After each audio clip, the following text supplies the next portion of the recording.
going on? Welcome in the Matt Bernier Show. My name is Matt Bernier. You can follow me on Twitter at Bernier_Matt. This is the preview edition. We will, in short time, take a look at some new shooters for the upcoming Preakness next Saturday afternoon. We'll go over 3 of them here on this preview pod, and I'll go over the remainder of the new shooters on the recap pod at the beginning of next week. But we'll kick things off taking a look at some of the comments from the YouTube section beneath the YouTube player.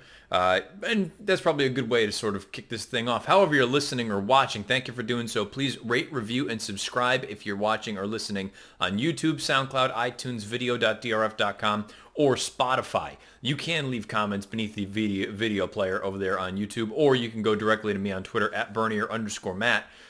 Some people have mentioned in the past that they feel like I should do a better job of responding to some of the comments left beneath the video player on YouTube. Well, this past recap pod discussing the Kentucky Derby, there are just way too many of them for me to go through bit by bit. So I figured I would just pick out some of them, some of the top comments as far as likes are concerned, or just a number of different ones. I kind of sifted through and went through not all of them, but enough of them to get a kind of temperature. And we'll go through bit by bit, throw out the names of the folks who left the comments, and I'll read the comment itself for those of you that are listening in some sort of a podcast form. And then I'll also go through and give you my sort of 2 cents on each one of those comments, sort of a rebuttal. So let's just kick things off with that. And like I said, we'll get to the Preakness new shooters here at the end of the pod. There will be no preview of a race this week. Certainly will be next week as we lead in to the second jewel in American racing's Triple Crown. Let's kick things off, though, with the comment section. So going back, if you haven't listened to the recap of the Kentucky Derby, head on over. You can find that on the YouTube channel for the Racing Forum or on video.drf.com. One of the comments, let's just start right away. James Newberry. Matt, so tell me if I'm wrong. My thoughts on the rule is a steward's inquiry is the only way to review multiple horse interferences. This is a reason I thought the race had to remain the same. In return, I thought the objections were only allowed horse to horse. In other words, the 1 had to claim foul on the 7 because he was the only horse that directly interfered with him, and he didn't. I thought at that point the race should have gone official.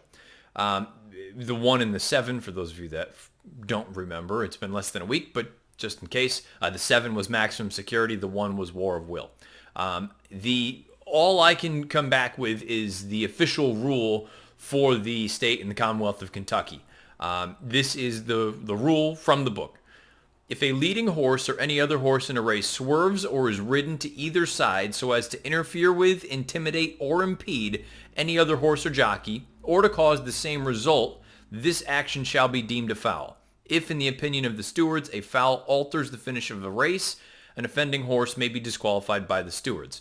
So, just put bluntly, the stewards ruled, and we'll get to the objection inquiry situation here a little bit later on with one of these other comments, but the stewards ruled that when maximum security veered out, he impeded or altered potentially the finish, or intimidated, however you want to say it, but ultimately resulting in a changed finish or potential finishing place for those horses, whether it was War of Will, Long Range Toddy, or Bodie Express.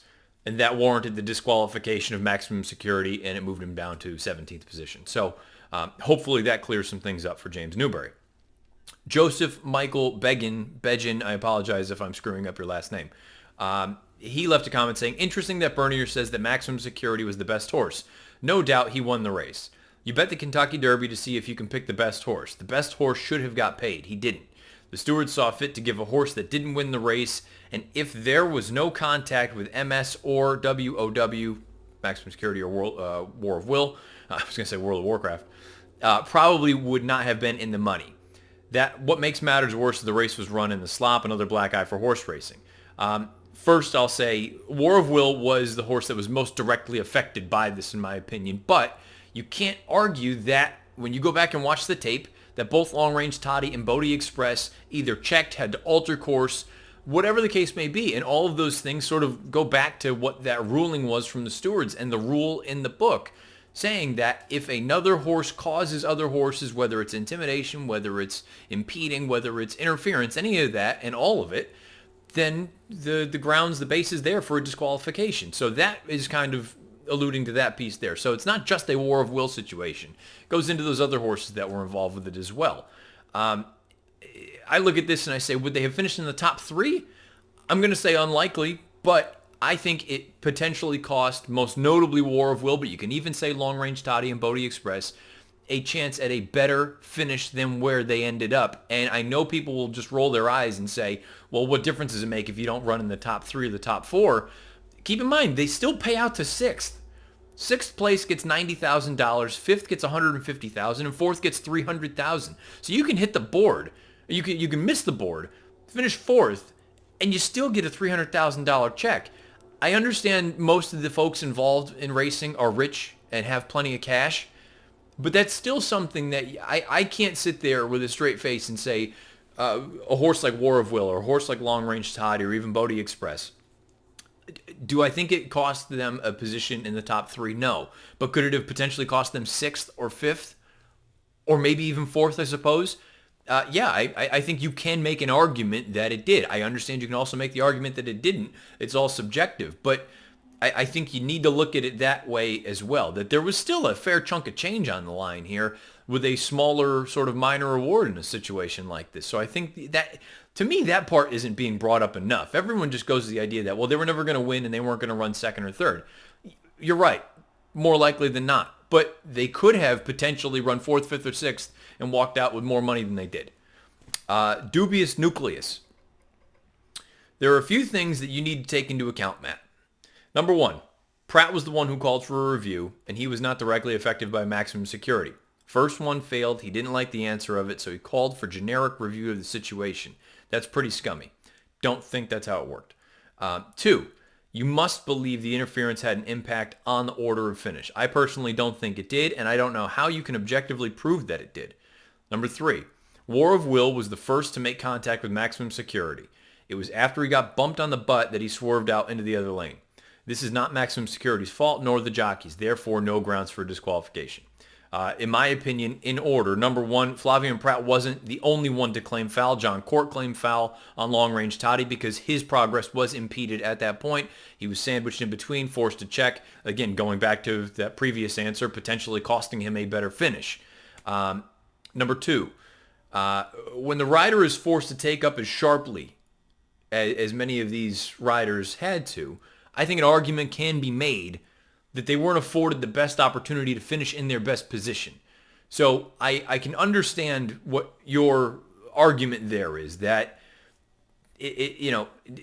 there's no objective way to sit there and say 100% that it did cost them a placing or a better finish. But I also don't think you can seriously sit there and say that you know for a fact that it did not. And it still kind of goes back to the idea that you did see the interference. You did see them come together. So I think at that point you're going to side more on the idea that, you know what, do I know that they would have finished better? No, not for certain. No one does. But you didn't necessarily afford them the best opportunity to run their best race with all the bumping and banging that went on. And number 3, I would disagree that War of Will was the first one to make contact. I know there's that slow motion replay out there that people have broken down frame by frame. I still look at it and say, he was starting to come out. He was about 1.5 path.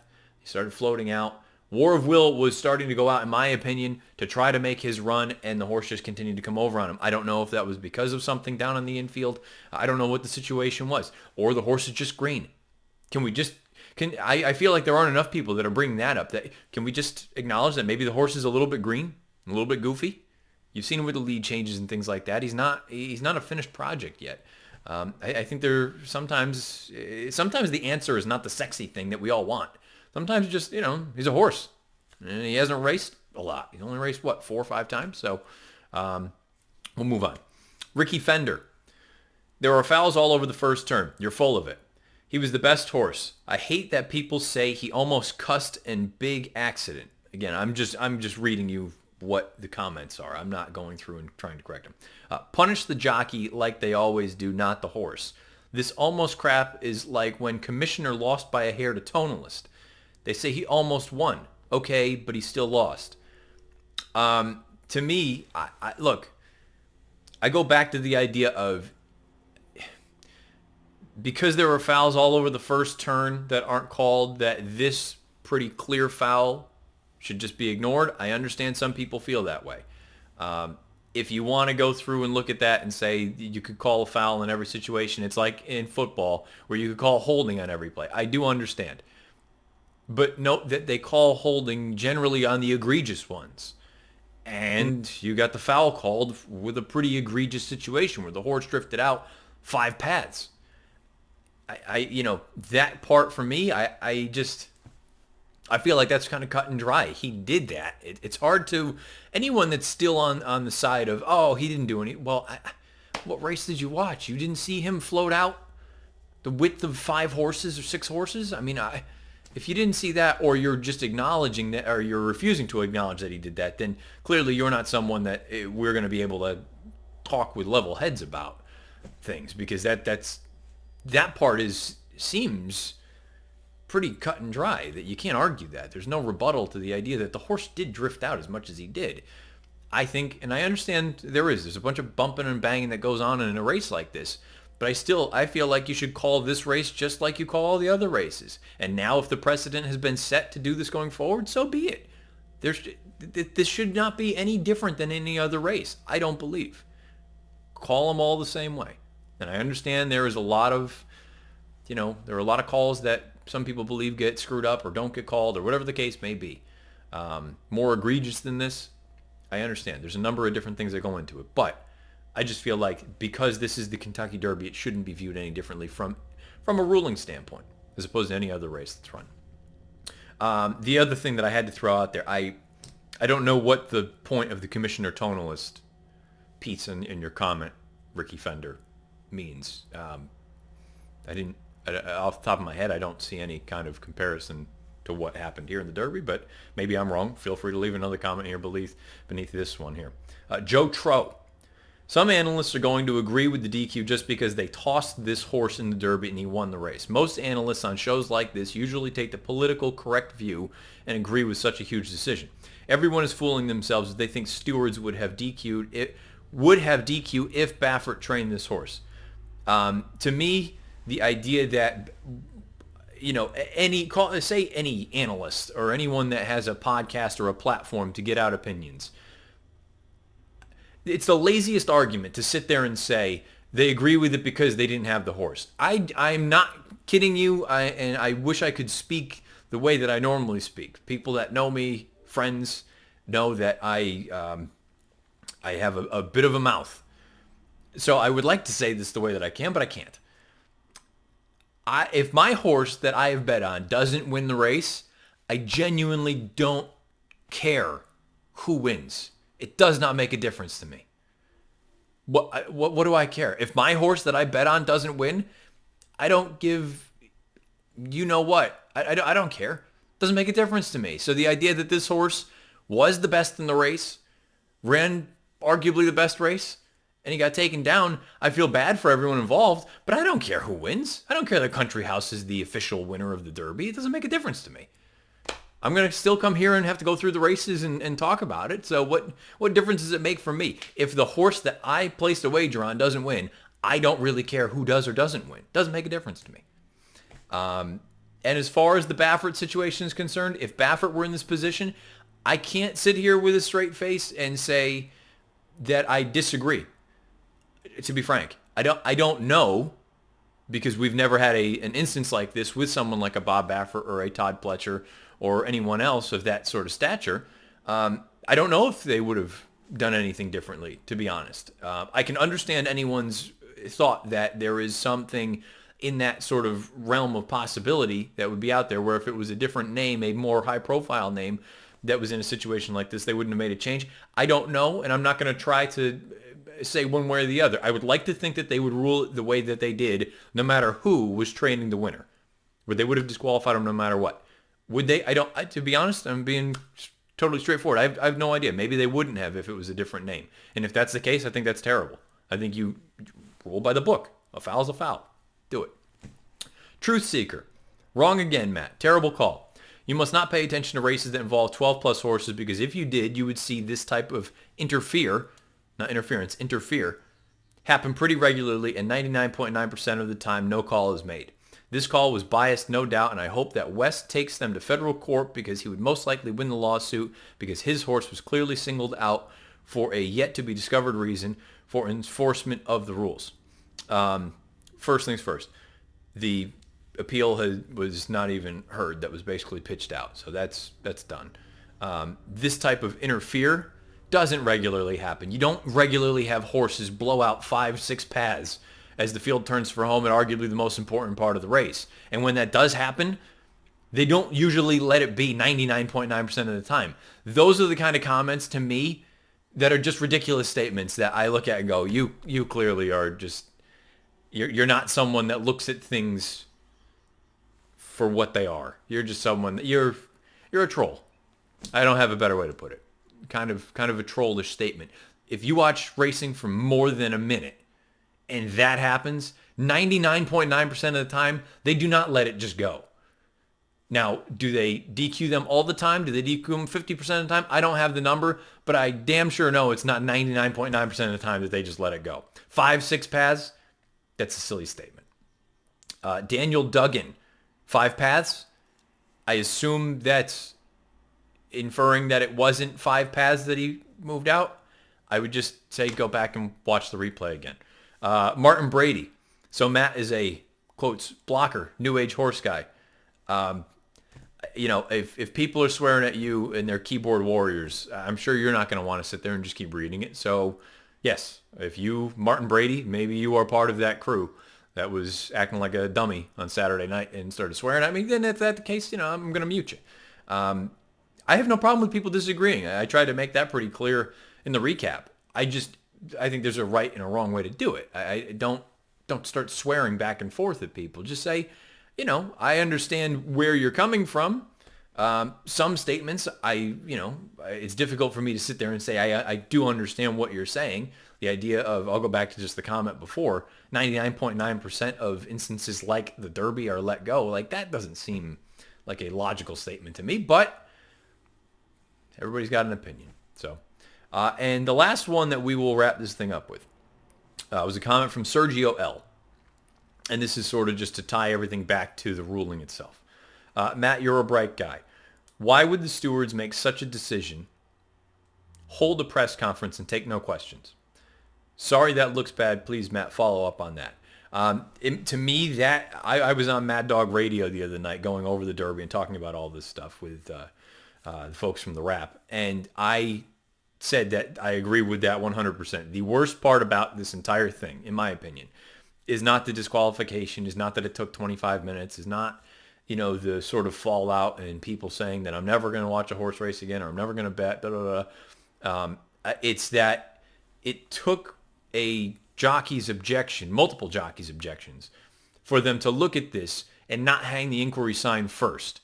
To me, that's always, always, always a terrible, terrible look. The stewards are the ones that need to initiate these sorts of things. And then if the objection comes, so be it. But the fact that they didn't initially go to look at this and then because of the objection went back and looked at it and made a change, that part to me is 100% the worst part of this, the most egregious part of this other than the foul itself. This is one where this stewards all around, if it's not going to be a situation like I proposed in the recap where you have just one set group of 3, 5, 7, however many people it is, a central sort of panel to watch all inquiries and watch all objections. I think everyone else in all these jurisdictions, if you're still going to be sort of splintered and be like boxing and have 15 different, alphabet soup titles, IBF, IBA, WBA, WBO, all that kind of stuff, I think they need to be a little bit more sort of aggressive. And you know what? If there is anything that looks a little bit wonky, and I understand people don't like it, it's going to take more time, if things are going to stay the way that they are from a ruling standpoint, I think the stewards need to be a little bit more proactive than reactive. I think it needs to be a situation where if you think something was up, throw up the inquiry sign, even if it's 35 seconds. Just at least acknowledge that you're taking a look at it. A situation like this, I think it should have been pretty clear. If that doesn't warrant being taken a look at, nothing does.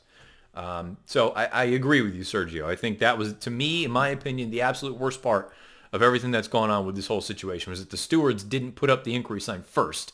It took a jockey's objection for them to go back and look at it and then recognize, okay, yeah, we got a problem here. So Those of you that left these comments, and even if we sort of go back and forth with them, I appreciate it. I want you to come through and leave these sort of comments. And if I didn't get to yours, perhaps we'll do this again another time if people enjoyed this and like hearing sort of the back and forth piece of it all. So again, you can leave those beneath the YouTube player, or you can fire away directly on Twitter at Bernier_Matt. And as long as you don't swear at me, I won't block you. All right, let's get into it. The Preakness is next Saturday. We're going to go over some of the new shooter contender profiles. We'll go over 3 of them here this afternoon, and we'll go over the balance of the field as far as the new shooters are concerned coming up at the beginning of next week in the recap pod. So let's kick things right off with the first of the new shooter contenders for the Preakness. First Preakness new shooter contender profile is another Twist of Fate, trained by Blaine Wright, a 3-year-old son of Scat Daddy. Distance doesn't look like it's going to be an issue for him. Based on the speed figures he's earned in each of his 2 most recent runs, the dirt shouldn't be much of an issue, although it's hard to ignore the fact that he's a perfect 3 for 3 on synthetic to date, including a win in the El Camino Real Derby 3 starts back. You will also notice this piece right here. I recognize he was only beaten a neck in the Sunland Derby, and he was rallying at the end, losing by that neck to Cutting Humor. But take a look and see all 3 victories to date for him. Gate to wire, and gate to wire fashion. It'll be interesting to see from a running style standpoint. We won't really know from a pace situation until all of the horses in the entire field does come together. But another Twist of Fate is a horse that it seems like has a nice forward running style. But if the pace does heat up, he's probably going to have to sort of revert to these stalking trips that we have seen in each of the past 2 runs. Let's go to the Lexington most recently at Keeneland. You can see the pink silks in between horses right now as they're rounding the far turn. That's another Twist of Fate. He is in and amongst horses, and it doesn't seem like he does his best running while he is in a position like this. Now, I don't know that that means that he won't eventually continue to improve and get more comfortable in a situation like this. Keep in mind, he's only really been in and amongst horses, really, with the exception of this race, never. You see him goofy with his lead changes. He's on his right lead now. He's going to pop to his left lead now and eventually back to his right lead right there. So I think he's still just figuring things out. Owendale, meanwhile, has just completely looped the field. He's going for home, and another Twist of Fate's not going to be able to run him down. I'll discuss Owendale more at the beginning of next week with the contender profiles. But a horse like another Twist of Fate, to me, he still seems like he's a little bit of an unfinished project, and from a numbers standpoint, speed figure-wise, he still fits, but I'm starting to wonder if he is just considerably better on an alternate or an artificial surface as opposed to the main track. It's probably too early to really make a definitive statement one way or the other. It's also worth noting he did have front wraps on for that race at Keeneland most recently. He fits in here really well from a speed figure standpoint. It's up to you as the handicapper to make a decision. Do you think he is as effective on dirt as he is on synth? And do you think he's as effective sitting off the pace as he is outright on it, dictating things? Because if you think he needs to be on the lead to be at his best, I don't know if you're going to be guaranteed that sort of situation in the Preakness here shortly. We'll wait and see what the entire field looks like when it comes together, but another Twist of Fate. He looks like he's one of the live contenders as far as the new shooters are concerned for the Preakness. Signalman is another new shooter for the Preakness Stakes. We'll take a look at him a little bit, trained by Kenny McPeak. Seems like he is trending the right direction, and he was unable to get into the Kentucky Derby starting gate. He didn't qualify from a point standpoint, but he's run twice here as a 3-year-old. He has taken an incremental step forward in second start off the bench in the Bluegrass down at Keeneland. You would imagine there's going to be another forward move here.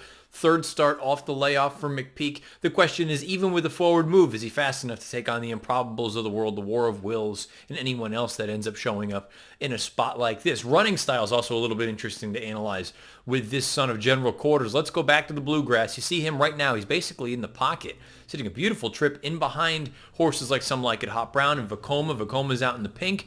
And you can see right now, it just seems like an instance where Signalman can't quite keep up with a horse like Vacoma, and you're going to see a horse like Win Win Win come from the back of the pack and get up to be in a photo for second place. To me, it's a decent enough effort, but it's something that I think he's going to need to significantly move forward from here in his third start off the bench in order to be considered a legitimate win threat for the Preakness. Now, the thing that I think is most interesting about Signalman is he has shown some versatility in the past from a running style standpoint. You see he was relatively close to a swift pace here in the Bluegrass, but he's also run some of his better races coming from way off of the pace. And I do wonder, it's all going to depend on how much pace is signed on in the Preakness, but But I wonder if you revert back to a running style more similarly to the Breeders' Cup Juvenile, where he came with that nice bid. You know, something along those lines where he's coming from 4, 5, 6 lengths out of it as opposed to being right up there close to a relatively hot pace. The concern for Signalman. You take a look and see what Vacoma and Win did in the Kentucky Derby. They didn't do a heck of a lot. They really weren't involved. And it does make you wonder a little bit if the form of that bluegrass leaves a little bit to be desired. We'll find out. You're going to get a big number if you like Signalman. I'm going to be very curious to see how he's ridden, how they sort of look at the pace situation and adapt from there. He's going to be a big price. And if you're looking for a big price, perhaps this is the one. Given the fact that the first 4 horses to cross the wire first in the Kentucky Derby, none of those 4 are going to be running. Maybe this race is ripe for the picking. Signalman, he's going to be a big price. He's one of the new shooters for the Preakness. Bourbon War is going to be one of the more fancied new shooters as far as the contenders for the Preakness Stakes is concerned. Trained by Mark Henning.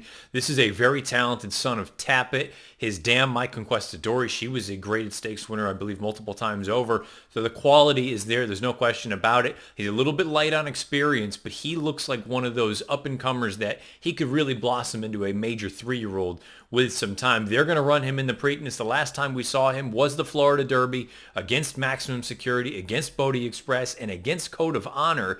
And when you think about the way that race was run over that kind of racetrack, really was a pretty strong effort from Bourbon War, comparable to that of Code of Honors. The track was speed friendly. There was no pace for him to run at, and he still came with a big bid. Let's go back to that run down at Gulfstream. Keep an eye back here. You're going to see these big red silks come flying into the screen on the far outside. This is a pretty significant move, in my opinion, especially given the fact that there was no pace and the track was against him this day. Now, Code of Honor is the one down on the inside in the green. He's saving all the ground, and sure, he's going to finish ahead of a horse like Bourbon War, but I do look at this race and say, you know what, there's reason to believe Bourbon War, there's bigger and better things to come. Now, the pace is going to be an issue for him, or I shouldn't say an issue. It's going to be something that you need to consider if you're considering betting on this horse, because if there is a lack of pace, he's probably going to be coming from a little bit farther back. The other thing that you want to keep in mind, and it's not here in these PPs that I'm showing you because these are an internal right now. It will be in the PPs when the race comes out, very obviously, and he's entered. He will be wearing blinkers for the first time in his soon-to-be 6-race career in the Preakness. Who knows how that will affect him? You'd like to think that that's going to get him a little bit more focused. Mark Henning said, just want to kind of, when he turns for home, want to, kind of keep the grandstand out of eye, or I don't want to say out of eye, but basically just get him to focus on the task at hand. This horse, the talent is there. He's lightly raced. I think there's still a big forward move in him.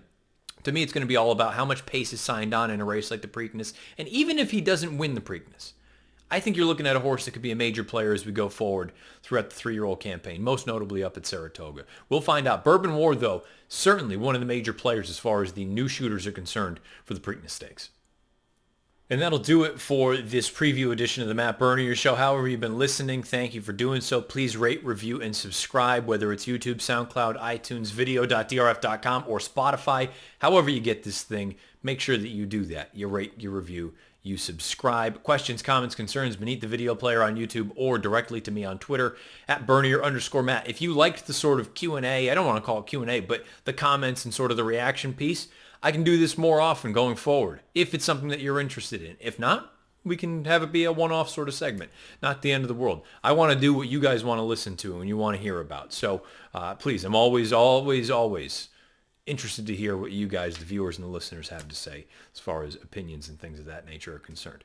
I'll be back with the recap edition on Monday. The recap's going to be a little bit different simply because we will go over the rest of the new shooters for the Preakness. We'll do a stakes montage, probably get you the weekend's best buyers and get you out of there and get ready for next week, because next week's a big one. Obviously, the second jewel in the United States Triple Crown with the Preakness Stakes down at Pimlico Racecourse. Pimlico is opened up as of today, I believe. They'll be running down there. So interesting things going on all across the country, all across the continent, if you include Woodbine up north of the border as well. So bigger and better things to come. Good luck this weekend, however you play, whatever you play, wherever you play. This has been the preview edition of the Matt Bernier Show.